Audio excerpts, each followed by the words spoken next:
Nakita po natin ang pangbubulyaw ng ating kasama. Humihingi po siya ng pag-abot ng kamay sa akin, hindi na on record. Paano ko po tatanggapin ng kamay niya? Ginawa niya yan on record. Kung siya talaga ay nais niyang mag-abot ng kamay, on record. Sabihin niya mismo sa plenaryo na siya ay nagkamali. Tanggalin natin yan sa record dahil ayokong mababasa yan ng aking mga anak at apo na ang isang Muslim senator ay sinisigaw-sigawan dito sa plenaryo. So ang suggestion ko, isampan na yung ethics case at doon na po sa ethics committee natin pag-usapan ito dahil marami pang ibang mga mas importanteng bagay sa aking paniwala ang dapat nating talakayin. So ang ibig pong sabihin ba niya na hindi kayang mahumingi ng paumanhin ng isang veteran senator?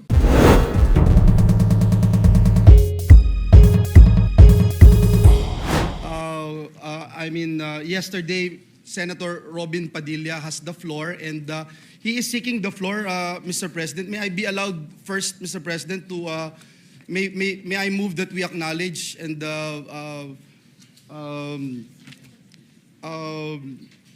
recognize the good gentleman, Senator Robin Hood Padilla. Senator Padilla, you're recognized. Maraming salamat po, Ginoong Pangulo at sa ating pinunong mayorya. Mga mahal kong kasama, mga kagalang-galang kong kasama, at mga karespeto kong mga kasama, meron po akong naiwang usapin kahapon sa ating sesyon. Tungkol po ito sa asal o decorum ng isa sa ating kasamahan. Kaya naman, muli po akong humingi ng pagkakataon na makapagsalita ukol dito upang ipaalala at bigyang diin ang ating mga alituntunin dito sa Senado. Naniniwala po ako na mahalagang mapanatili natin ang respeto, paggalang at kaayusan sa bawat pagdinig at talakayan. Ayon po sa ating rules, ang sabi po dyan, Section 93, Rule number 34, Unparliamentary Acts and Language. Ang sabi po dyan, acts and language which offend a senator or any public institution shall be deemed unparliamentary. Sa wikang Pilipino, ang mga kilos at pananalitang nakakasama ng loob sa isang senador o alinmang pampublikong institusyon ay itunuturing na hindi naaayon sa kagandahang asal ng parlamentaryo. Malinaw po na sutuntunin na ito ng Senado na anumang kilos at pananalitang nakakasama ng loob sa isang senador o sa alinmang pagpampublikong institusyon ay hindi katanggap-tanggap.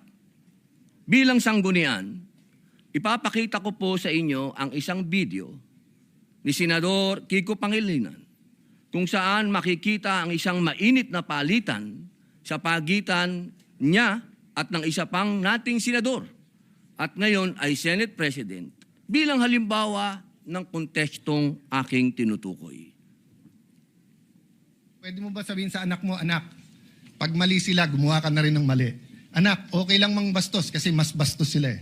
Anak, okay lang magbully kasi mas bully sila. Ako, hindi ko sasabihin yon.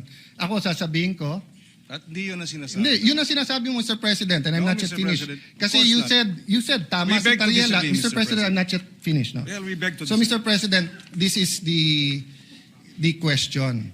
The resolution, Ayun po, nakita po natin na napakagandang halimbawa na ilang beses pong gustong magsalita ni Senator Kiko Pangilinan na hindi dumaan sa tamang procedure na hindi binanggit ang Mr. President. Pumapasok po siya sa usapan, ngunit naging magalang ang Senator Alan Peter Cayetano sa mabuting pananalita. Sinabi po niyang, I'm not finished. Kahapon po, nakita po natin ang pangbubulyaw ng ating kasama. Ang sabi po nila, tayo daw po ay balat sibuyas. Hindi po yan pagiging balat sibuyas. Ito po ay nasa rules of the Senate. At ang sabi din po ng ating dating Senate President, na ito daw po ay nangyayari talaga, nagsisigawan. Mga mahal kong kasama, kung ikaw ay nagsasabi ng iyong talumpati at ikaw ay passionate, okay lang yun. Pero para sigawan mo ang kasama mo, nasaan ang rules of the Senate? Si Ginoong Kiko Pangilinan ng ating senador ay ilang beses na pong senador. Ako po ay neophyte kung tawagin. Napakainam po sana kung pakitaan niya ako ng magandang asal at ipakita sa akin na ganito, iho, ang pagsasabi ng I'm not finished. Hindi yung I have the floor with the burning eyes and the very high voice. Ladies and gentlemen, on record po ito. Nangyari po ito on record sa Senado. Humihingi po siya ng pag-abot ng kamay sa akin, hindi na on record. Paano ko po tatanggapin ng kamay niya? Ginawa niya yan on record. Kaya sana po, hinihingi po natin bilang pakikiisa sa aking dasal, na siya ay, kung siya talaga ay nais niyang mag-abot ng kamay, on record. Sabihin niya mismo sa plenaryo na siya ay nagkamali. Katulad po ng ginawa ni Senator Lacson na tumayo kanina at nagsabing siya ay nagkamali. Hindi po ito usapin ng lalabas tayo sa media at sasabihin mong balat sibuyas ako. Di tapon na natin itong rules of the Senate. Tapon na natin to. Di pa natin pala susundin eh. Mga mahal kong kasama, ang sinasabi ko dito, tanggalin natin yan sa record dahil ayokong mababasa yan ng aking mga anak at apo na ang isang Muslim senator ay sinisigaw-sigawan dito sa plenaryo. Yun lamang po. Maraming salamat po sa binigay niyong pagkakataon. Thank you very much, Senator Robin Padilla. We recognize once again Senator Kiko Pangilinan. Thank you, Mr. President. Mr. President, ang suggestion ko ay dahil napanood ko kagabi sa balita na nais pong magsampa ng ethics case laban sa atin na si Senator Robin Padilla. So ang suggestion ko, isampa na yung ethics case at doon na po sa ethics committee natin pag-usapan ito dahil marami pang ibang mga mas importanteng bagay sa aking paniwala ang dapat nating talakayin. Maraming salamat po. For the record, Mr. President.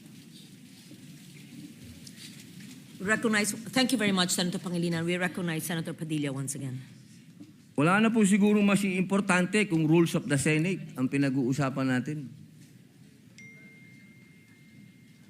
So, ang ibig pong sabihin ba niyan na hindi kayang mahumingi ng paumanhin ng isang veteran senator? Para sa kanyang pagtaas ng boses? Yun po ba? Nakikita ko po ang matamis ng ngiti ni Senator Kiko Pangilinan. Napakahirap po bang sabihin nun? At kailangan pa natin umabot sa ethics? May I suspend session first?